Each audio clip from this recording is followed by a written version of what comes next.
selamat siang. Perkenalkan, saya Natania Safira dari kelas regular A. Hari ini akan membahas mengenai materi minggu pertama hingga minggu ketujuh, mata kuliah Ekonomi Politik Kawasan Amerika Serikat sebagai bagian dari UTS. Pada minggu pertama, kami membahas mengenai ekonomi politik kawasan Amerika Serikat mencakup interaksi antara sistem politik dan juga ekonomi di Amerika Utara, Selatan, Tengah, dan juga wilayah Karibia. Faktor sejarah, politik, dan ekonomi membentuk ketimpangan dan juga pembangunan di wilayah ini. Di Amerika Utara, AS dan juga Kanada mengadopsi ekonomi kapitalis dengan pasar bebas, sementara Amerika Latin dan juga mengandalkan ekspor komoditas dan juga ekonomi campuran yang dipimpin oleh negara.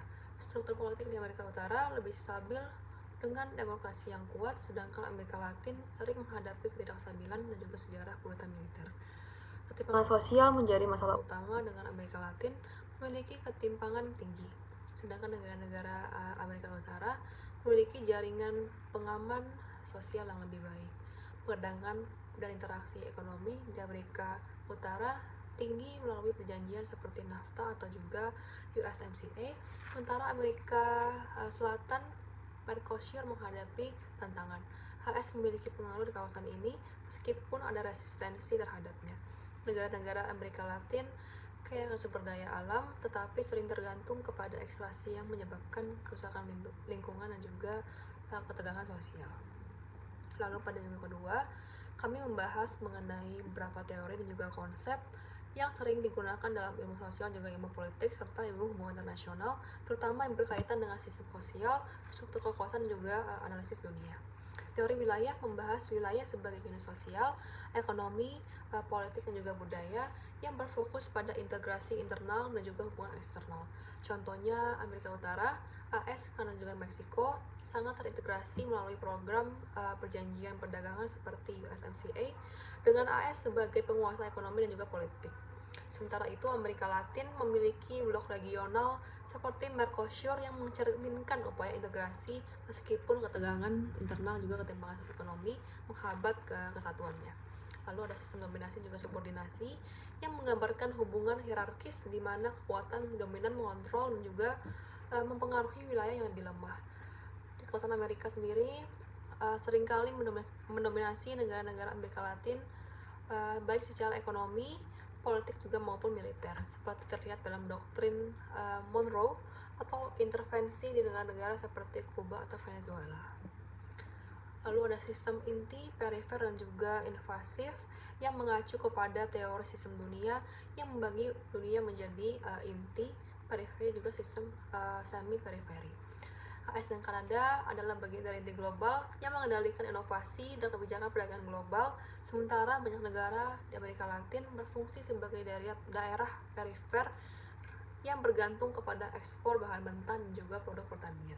Lalu ada yang namanya 4 pola variabel, di mana ini merupakan kerangka kerja yang dikembangkan oleh Talcott Parsons untuk menganalisis perilaku sosial dan juga institusional melalui 4 pola bertentangan: efektivitas versus netralitas efektif, orientasi diri versus orientasi kolektivitas, partikularisme versus universalisme, dan juga askripsi versus pencapaian. Di Amerika Utara, kebijakan pemerintah lebih cenderung menggunakan netralitas efektif dengan keputusan nasional yang didorong oleh kepentingan nasional, seperti terlihat pada kebijakan America First.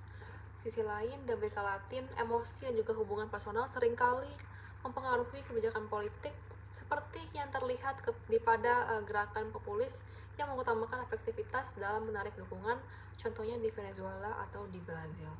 Lalu pada minggu ketiga, kami membahas mengenai politik kebijakan luar negeri Amerika Serikat dipengaruhi oleh berbagai teori internasional dan faktor domestik yang saling terkait, yang memberikan pemahaman lebih dalam tentang bagaimana AS berinteraksi dengan dunia. Salah satu teori utamanya dalam kebijakan luar negeri adalah realisme yang menekankan bahwa kebijakan luar negeri didorong oleh kepentingan nasional, kekuasaan, dan juga upaya bertahan hidup dalam sistem internasional yang bersifat anarkis, di mana negara-negara bersaing untuk mendapatkan kekuasaan dan juga keamanan. Contohnya adalah strategi pertahanan yang diterapkan pada masa Perang Dingin yang tercermin dalam doktrin Truman yang bertujuan untuk membendung penyebaran komunisme. Selain itu juga intervensi militer seperti pada Perang Irak tahun 2003 juga dipandang sebagai langkah yang diambil berdasarkan logika keseimbangan, kekuatan, dan kepentingan nasional yang harus dipertahankan. Teoretikus seperti Hans Morgenthau dan juga Kenneth Walsh banyak memengaruhi pemikiran realistis ini yang menganggap negara sebagai aktor utama yang berusaha untuk memaksimalkan kekuatan demi kelangsungan hidupnya. Di sisi lain, teori liberalisme menekankan pentingnya institusi internasional, demokrasi, juga interdependensi ekonomi dalam membentuk kebijakan luar negeri. Dalam pandangan ini, kerjasama antar negara melalui organisasi seperti PBB, NATO, dan juga WTO dapat membantu mengurangi konflik dan mempromosikan perdamaian. Kebijakan luar negeri AS yang mendukung demokrasi global juga merupakan contoh dari penerapan prinsip liberalisme seperti yang tercermin pada Wilsonian idealism yang dipopulerkan oleh Presiden Woodrow Wilson, di mana kebijakan itu bertujuan untuk mendorong pemerintah yang demokratis dan pemerintahan berbasis nilai-nilai kebebasan dari negara-negara lain, yang juga diperkuat dengan fokus Presiden Joe Biden pada membentuk alien demokrasi di seluruh dunia. Selanjutnya adalah teori konstruktivisme yang menawarkan pendekatan yang berbeda dengan menekankan pengaruh identitas nasional, nilai-nilai, dan juga norma sosial dalam kebijakan luar negeri.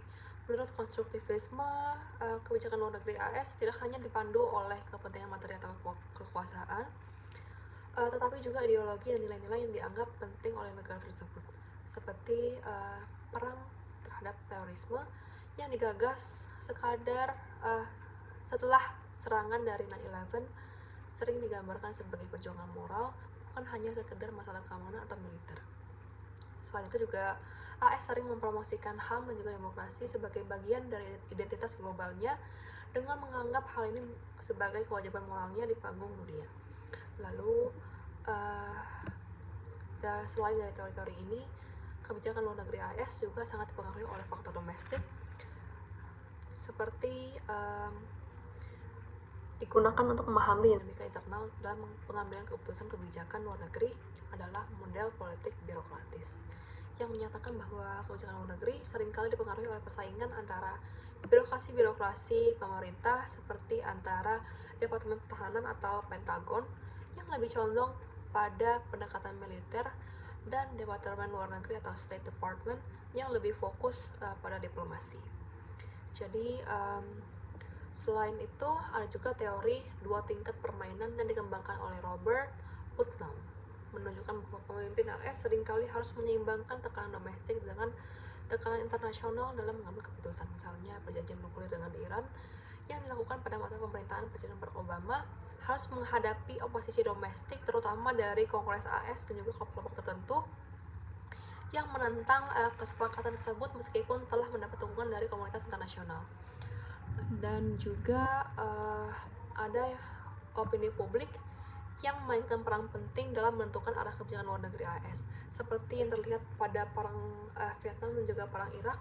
Ketika opini publik berbalik menentang perang, hal ini dapat mendorong perubahan besar dalam kebijakan luar negeri AS. Jadi selain dari faktor domestik, AS juga menghadapi tantangan global yang semakin kompleks. Persaingan dengan China di kawasan Indo-Pasifik, ketegangan dengan Rusia terkait dengan Ukraina, dan juga kebijakan terhadap Timur Tengah yang melibatkan dukungan terhadap Israel dan hubungan dengan negara-negara seperti Arab Saudi. Jadi isu utama yang membentuk kebijakan luar negeri Amerika Serikat. Jadi secara keseluruhan, kebijakan luar negeri AS merupakan produk dari interaksi antara teori-teori internasional, kepentingan domestik, persaingan di birokrasi, serta respons terhadap dinamika global yang terus berkembang. AS juga terus beradaptasi dengan situasi yang berubah, menyeimbangkan antara idealisme seperti promosi demokrasi dan juga realitas politik yang menuntut perlindungan terhadap kepentingan nasional juga keamanan global. Dan pada minggu keempat, kami mempelajari mengenai kekuatan Presiden Amerika Serikat, meskipun itu sangat besar, tetapi terbatas oleh sistem cek dan juga keseimbangan yang ada dalam pemerintahan. Pembatasan ini berasal dari konstitusi, kongres, dan juga lembaga peradilan, birokrasi, opini publik, dan juga faktor internasional. Jadi, menurut konstitusi Amerika Serikat, kekuasaan presiden ini dibatasi dalam beberapa hal untuk mencegah terjadinya pemerintahan yang tidak terkendali, misalnya dalam sistem pemisahan kekuasaan atau checks and balance. Kongres sebagai badan legislatif memiliki kekuasaan untuk membatalkan veto yang dikeluarkan oleh presiden dengan suara mayoritas 2/3 di kedua rumah. Selain itu, Kongres dapat mengontrol pengeluaran pemerintah yang membatasi kemampuan presiden untuk membiayai kebijakan-kebijakan tertentu, dan juga dapat memazulkan presiden jika terbukti melakukan penyalahgunaan kekuasaan. Mahkamah Agung sebagai lembaga yudikatif dapat membatalkan tindakan eksekutif atau undang-undang yang dianggap bertentangan dengan konstitusi, seperti terjadi di dalam kasus US v. Nixon yang memaksa Presiden Nixon untuk menyerahkan rekaman-rekaman Watergate. Jadi dalam hal birokrasi, Presiden mengawasi jutaan pegawai federal, tetapi sulit untuk mengontrol semua lembaga pemerintah. Jadi beberapa agensi pemerintah seperti CIA, FBI, dan juga Departemen Pertahanan mungkin memiliki agenda sendiri dan bahkan dapat menentang arahan presiden. Misalnya saat Presiden Trump mencoba mempengaruhi penyelidikan yang dilakukan oleh agen intelijen, banyak birokrasi yang menolak untuk mengikuti perintah tersebut. Selain itu, faktor internasional juga membatasi kekuasaan presiden, karena presiden harus bekerja sama dengan negara-negara sekutu dan tidak bisa bertindak sepenuhnya secara sepihak. Contohnya adalah ketika Trump menarik diri dari perjanjian nuklir Iran yang menyebabkan dampak diplomatik bagi AS.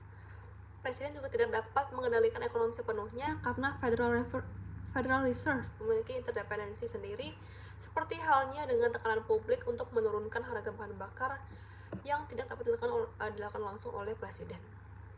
Dan pada minggu kelima, kami mempelajari mengenai isomorfisme institusional, yang merupakan konsep dari sosiologi organisasi yang menjelaskan mengapa organisasi dalam bidang atau industri yang sama cenderung menjadi semakin mirip seiring waktu.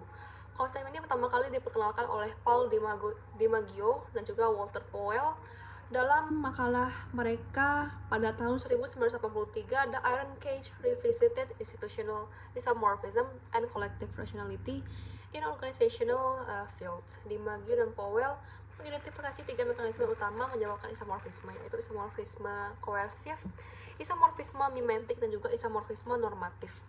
Isomorfisme koersif terjadi karena tekanan yang diberikan oleh pihak eksternal seperti pemerintah, badan pengatur atau organisasi besar, contohnya sebuah perusahaan yang harus mengadopsi standar pelaporan keuangan tertentu karena peraturan pemerintah.